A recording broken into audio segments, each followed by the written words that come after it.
Hi guys, welcome back to my channel. My name is Sarah and this is Sarah Watches Stuff. I wanted to do a second video on something that was not a documentary, but here we are. My guy and I finished Should I Marry a Murderer last night, and I don't want to apologize, but like I kind of feel like I have to apologize the way I look right now. But I really just wanted to get this video out because I am torn. Okay, so this documentary, Should I Marry a Murderer? It's basically told from the woman who got engaged to this gentleman. Gentleman's going pretty far here. I believe it was 2021, 2023. It hasn't been that long. So basically this woman, she is a forensic pathologist, where I believe that's what it's called. I'm like all over the place because I'm so excited to talk about this, but where she is a doctor that decides the cause of death for people that have passed away. And it starts out by like her family and her and some friends talking about how she had just gotten out of a very rocky relationship that was like almost a decade long. Basically, like almost all of her 20s was with this dude, and her life kind of fell to pieces. And they didn't really talk about this guy too much. But knowing that feeling of being with someone who is very toxic, or being with somebody who puts you in a different direction of where you thought your life was going to go, or maybe you thought you were going to marry that person and it falls to pieces and you're devastated, whatever that is, as a woman, I get why her next relationship was categorized in the way she talks about it. I'll say it like that, because I think when you find someone that actually treats you really well and you connect with and you have fun with and you can be with all the time, like you kind of want to hold on to that, right? And that's kind of how she was. So she's in, I believe it's in Scotland, and she gets online and goes through the apps and connects with this guy. And like their first date, she's acting exactly like who she is. She's singing in the car, she's dancing, she's very like outgoing. And she's like, hey, is this okay? And he's like, yes, I love how you are. And they connect immediately. They start spending so much time together. And honestly, this is really funny because when I marched drum corps, my first love, we sat together on the bus. And I remember singing out loud with my CD player, and he tapped me on the shoulder and I was like, yeah, what's up? I took my headphones off and he was like, can you please not sing? I was like, what? So like when this girl is singing and like, being really outgoing and like fun and loud, and he allows her to be that, I can understand where she's coming from, where she just like holds on to this idea of like, oh my God, this guy like really likes me for who I am. I totally get it. So they start spending all this time together. He's out in the Auca State, which is this gorgeous part of Scotland that is very rural, very remote, gorgeous. I forgot what they call their mountains. I'll try to put it here, but it's basically like hills and mountains, tons of greenery. She meets this guy out there. Like she ends up going to his home almost every weekend. It's like an hour away. They play with dogs, they go hunting, they do all these incredible things together. He's got a twin, she meets the twin, blah, blah, blah. And only a few months in, he brings up marriage to her and she's super excited. Like, why wouldn't you be excited? Like, this is so many, not everyone, but so many women's dream to find that person that accepts her, that actually wants to be committed. Like, I really do understand this part. And I think a lot of women can relate. As now that I am older, I'm 45, turned 45 recently, I would look at this as maybe not to jump in as hardcore as she did and as I did when I was in my 20s. I mean, granted, she was in her late 20s, but still, like, you're still learning about life. You're still, figuring out how hard to go in every situation, So I really related with her. And so they're driving in this area, and she's like, hey, well, I mean, like, if this is what we're going to do, if we're going to be committed for life, like, I want you to tell me things that you're really proud of that you've done in your life, and some things that you're not proud of, because I want to be honest and upfront, and I want a very open relationship. So he pulls over the car. He asks her to put her phone in the glove compartment. They step outside. He doesn't want any recording devices or anything. And he tells her that he has killed someone. And it was this cyclist that was doing a charity bike ride by himself. And he says that they were getting wasted because you can tell that these brothers, the duo, have a substance problem. And apparently she kind of noticed it too. And she noticed that when her boyfriend did get really drunk, that he would become a different person, and he was very angry and he was very different. And I mean, at that point I would have been like, meh. But like at that age, I also did stupid stuff like that. So I get it. So anyway, so he was telling her that when he had gotten drunk and they drove home, right? So first of all, let's not drink and drive. That's pretty, like, everybody's aware of this. Stop doing it.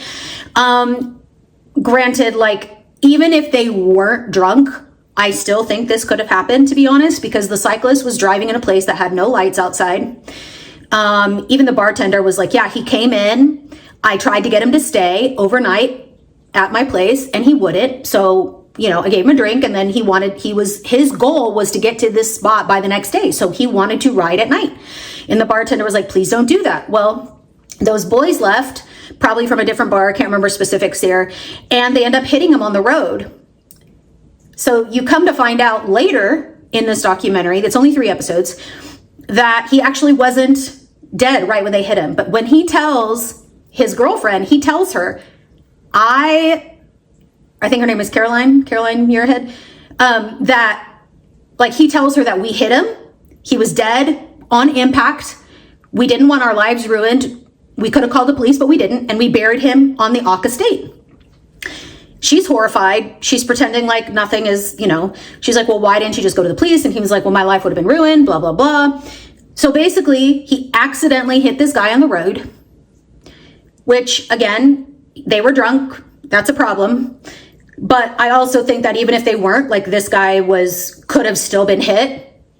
Just scary terrain and time of the day. Again, later in the documentary, he tells her, like, he's very upfront with his girlfriend, and he's like, hey, like, we actually, or maybe it was the brother, I think it might have been the twin brother, was like, hey, your boyfriend Sandy is not who you think he is. Like, this guy was actually alive still after we hit him. And I don't know, like, if they went to get this piece of construction, like a construction machine to, like, dig a hole. I don't know if when they left to go get that, he passed, or if they did something to him further than just accidentally hitting him. But she is, like, when she leaves that weekend, she's like, okay, I have to play this, like, really smartly. Long story short, she ends up going to the police, and this is where it gets really weird, so they pick them up, right? This is, like, obviously a shortened version, but they're not talking, right? Like, they're not talking. They're like, no comment, no comment, no comment. Well, they need to have, in Scotland, apparently they have to have two pieces of proof for everything that they're trying to prove. I don't know if, so, like, they have to double down. And so they let the guys go until they could find more proof. It ends up being almost a year. She could not remember exactly where. He ends up telling her when they're shooting, like, doves or something, where they buried the body, but it's in this massive rural area. So she tricks him into letting her, like, she kind of goes off on her own for a second, leaves a Red Bull can, so that she can tell the police where to go.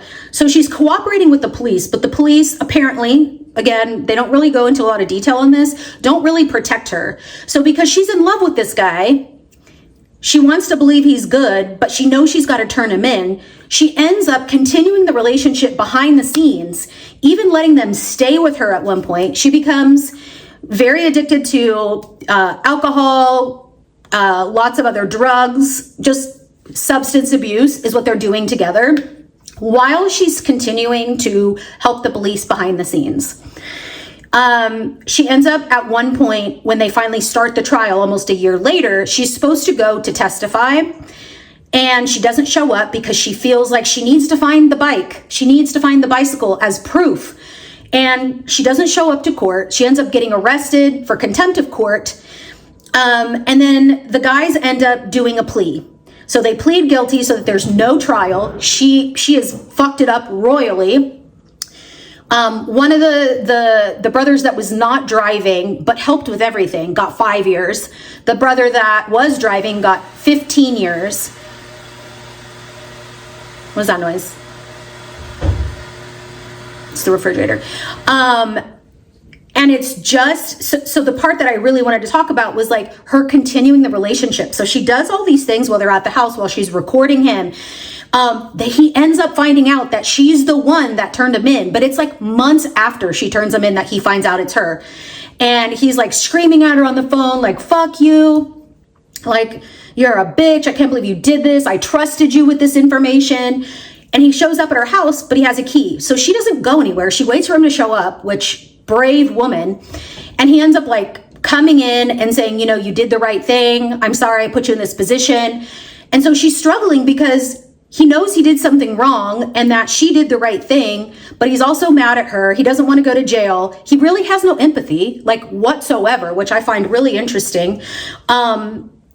Because on the recording, when they're talking in the apartment, she's like, well, like, didn't you think, oh, this guy could have a family, like, I feel bad? And he's like, no, it was his life or mine. Like, in the end, like, his life or mine.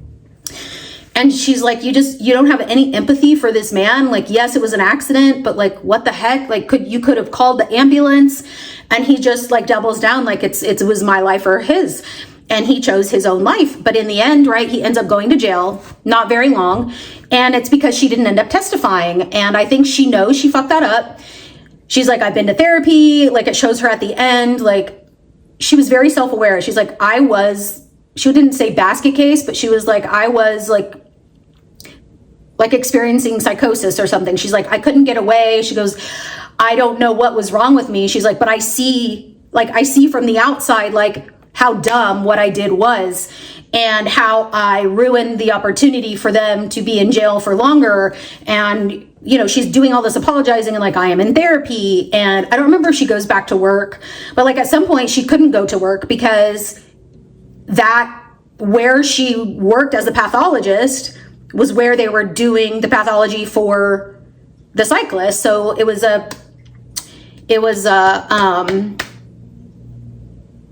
you know what I'm saying? We're like, they can't do both at the same time. What are words? So she didn't have a job then, right? For like a while, like they wouldn't let her work because it was a conflict of interest. It was a conflict of interest. So I don't know what she's doing now. She's still doing the same kind of work, but she was like, you know, I feel like I've let my parents down. I was this incredible doctor. I worked so hard to get here. But like I said, she says she's in therapy. She says that like it shows her with a new guy who's very kind and nice. And I don't know. I think I understand. Like, he didn't go like shoot somebody in the face, but he also didn't help him. He was drunk. He was in the wrong. He did kill somebody. He murdered somebody. He let them sit there. Like, not a good thing. It's a bad thing. But I also understand her perspective of loving him. He was honest with her. He didn't do it on purpose, so she thought. But like once she found out that he did not try to help him and that he was alive at some point when they saw him, I think that's when the tides turned and she was like, okay, this is a bad man. And even at the end, she was like, what was I thinking? Like, this is not a good person. But I really liked how she was very upfront with the struggle that she went with. She was very upfront with like knowing what she did was wrong, very self-aware, probably thanks to therapy.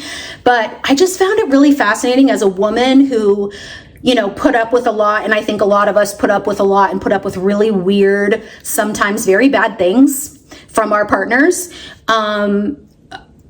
It was just a very interesting view of her side of things. So I would love to know what you guys think if you've watched it.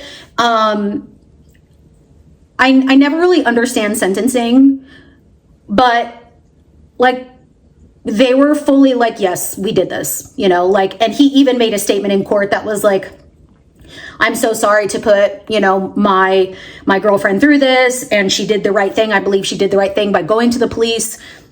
It was just a very interesting take on all accounts. So very curious to know what you guys thought about it, if you thought she was nuts or if you kind of related at least a little bit to her.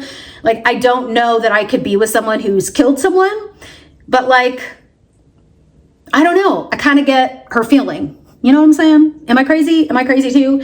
Like, I don't know. It's hard. I've never been in that situation. I've been in weird situations with men that I'm like, I should not be doing this. But I understand the struggle, I guess. Let me know down below what you think, and I'll see you next time, guys. Thanks so much for watching. Bye.